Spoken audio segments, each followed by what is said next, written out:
Hello everybody, good evening and welcome back to the channel. It's the end of October, the clocks have gone back, which means now it gets dark at 3 o'clock in the afternoon, or it starts to get dark.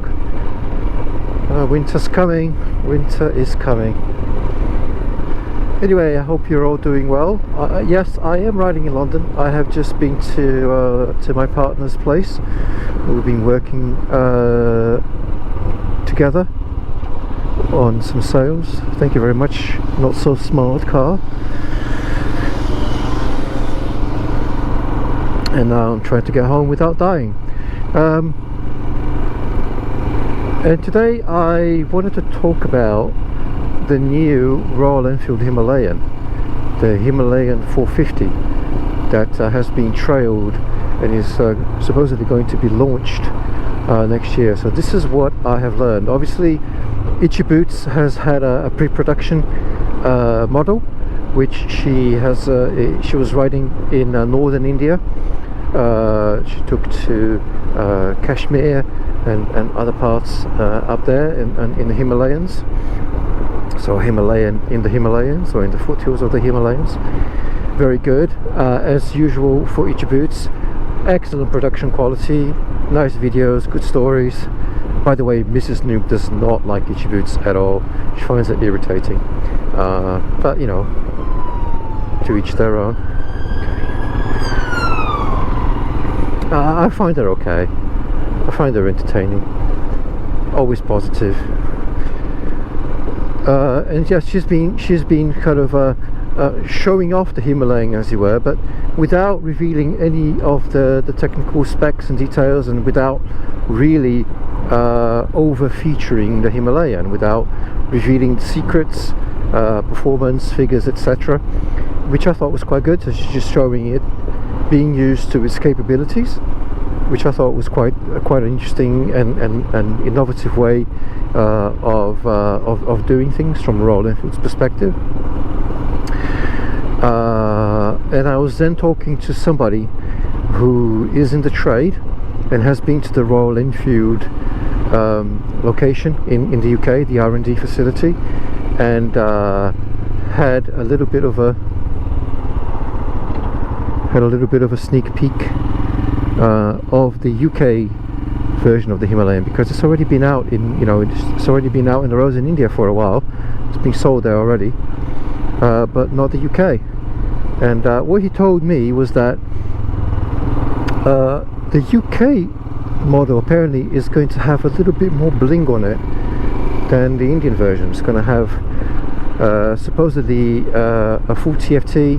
It's going to have rider modes and a little bit extra electronics, which, you know, I really am not sure about, because I think a vast amount of the appeal of the Royal Enfield Himalayan is just how back to basics and simple it is. Obviously the new model is going to be water cooled, so that's already made it a little bit more complex. Now it has to have a water jacket and a radiator and all that kind of jazz, as opposed to there's a sort of air cooled model that you know, everybody rides at the moment. So that's already made it a little bit more complex. But the whole appeal, I think, of the Himalayan is go anywhere, and it's really simple, single cylinder, air cooled, very few things there to go wrong, and if they do go wrong, easy to fix. Now if you're going to start then adding let's go again. Now if you're going to start adding TFTs and electronics and all those other additional components, that's just, in my mind, there's just more things to go wrong. And obviously I can see the Royal Enfield's motivation to do that. They want to make it a more premium product. They want to be able to increase their profit margin on it, and kind of profit from its popularity by being able to upscale it and make it more upmarket. But I honestly think that getting away from the path that's brought them success, what's done really well for Royal Enfield is to keep it basic, keep it simple, keep it affordable. But once you start adding those additional things, the costs are going to go up, and then you're going to start competing with more premium alternatives. You're going to start competing with, and obviously that's already what they want to do anyway. Triumph is launching the new 400s, scramblers and stuff. So maybe Royal Enfield have seen the competition coming and decided to head it off at the pass, as it were. But I'm not sold on it. Obviously, they are the experts. They are the ones who have been working on it. So you kind of have to respect that. And I'm just a noob who rides their bikes. But yeah, that's what my thoughts were in it. I wonder what you think, what your opinion is on the subject. In any case, to go along with that, I also was talking to somebody at a recent event. I met somebody who is quite well connected with the industry. There's a lot of events, there's a lot of test riding, and this person was telling me that apparently all of the British motorbike press bods, I'll put air quotes here, journalists, because they're not really journalists, are they? We can get into that in a minute. Were quite upset and pouty at Royal Enfield for giving Itchy-Boots early access to the Himalayan, and they are, you know, upset about doing the press launch now. They're saying, what's the point of us doing a press launch? You've already shown it to Itchy-Boots, she's already released all the videos, and this is my point. You lazy so-and-sos, right? You already don't do any journalism. You spend zero time actually investigating things. All you get to do is get invited to press launches, be put in nice hotels, be given flights, go and ride your motorcycles around the world and take some photos. Now, of course, that requires effort and time, etc. I appreciate that, but it's not like you're really breaking any news stories. You're not really working for the motorcycle buyer, are you?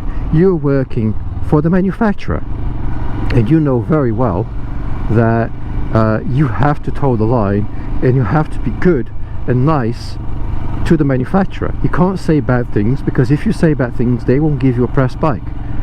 And so you're compromised. You become a client of the motor industry, of the manufacturer. You're not really being a journalist. You're not presenting facts and doing investigations. You're simply collaborating with the manufacturers. So don't complain. Don't complain. You already mostly handed everything on a plate. Do your job. Do your job. Go to the press launch and report on the bike as you find it. And you're all gonna release your things on the same day. You're gonna give all the same details, all the same spiel, because you will all have been riding them in the same location, as we've seen with the recent GS 1300 launch. It's all the same. It's all the same bike in the same roads, by people who already know each other. It's a little club. But now you're getting upset because Royal Enfield are doing it slightly differently. Get off. Anyway, that's what I think. But do let me know in the comments how you feel about it, what your thoughts are on the subject, what you think of the motorcycle press in the UK, and even I think it extends to some of these sort of bigger YouTube channels as well. Some of the guys are, you know, have got quite big and have got quite a following, apparently are feeling the same way and behaving the same way. That's why I like to watch the smaller channels for the reviews and their thoughts, because I think they can be more genuine.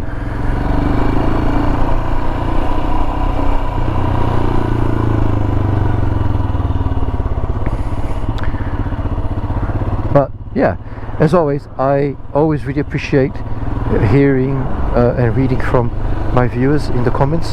So yeah, please get busy commenting, and if you haven't already done so, don't forget to subscribe to the channel. and it would really help if you could give me an interaction, a thumbs up if you like what I just said, or a thumbs down if you think I'm full of poo-poo. But for now, from a slightly different London commute, I guess it's not really different anymore, is it? Because I've been doing it for the last few videos. This is Noob out.